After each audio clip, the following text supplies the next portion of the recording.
स्थापकाय च धर्मस्य सर्वधर्मस्वरूपिणे अवतार वरिष्ठाय রামকৃষ্ণায় তে নমঃ।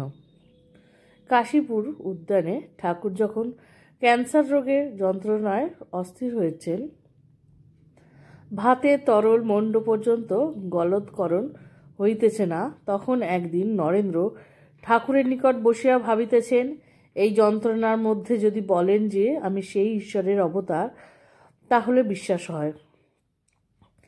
চকিতের মধ্যে ঠাকুর বলিতেছেন, যে রাম, যে কৃষ্ণ ইদানিং সেই রাম ও কৃষ্ণরূপে ভক্তের জন্য অবতীর্ণ হয়েছেন। নরেন্দ্র এই কথা শুনিয়া অবাক হইয়া রহিলেন।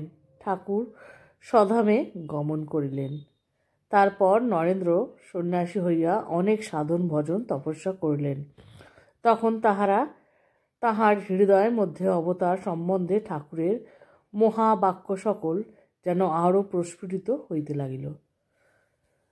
ঠাকুর আমাদের সকলের পাপ নিজ অঙ্গে ধারণ করলেন।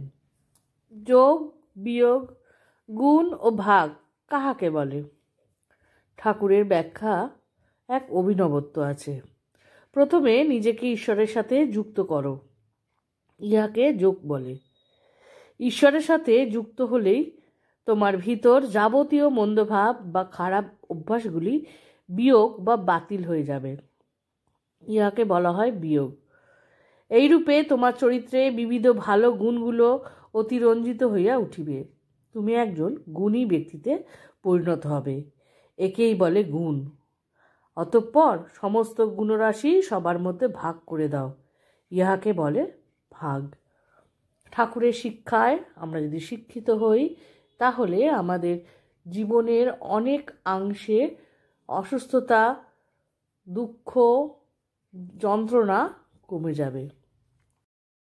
ছোট্ট ভিডিওটা ভালো লাগলে সঙ্গে থেকো। শ্রী ঠাকুর, মা, স্বামীজি, আমার গুরু মহারাজ এবং অন্যান্য মহারাজের শ্রীচরণে শতকোটি প্রণাম।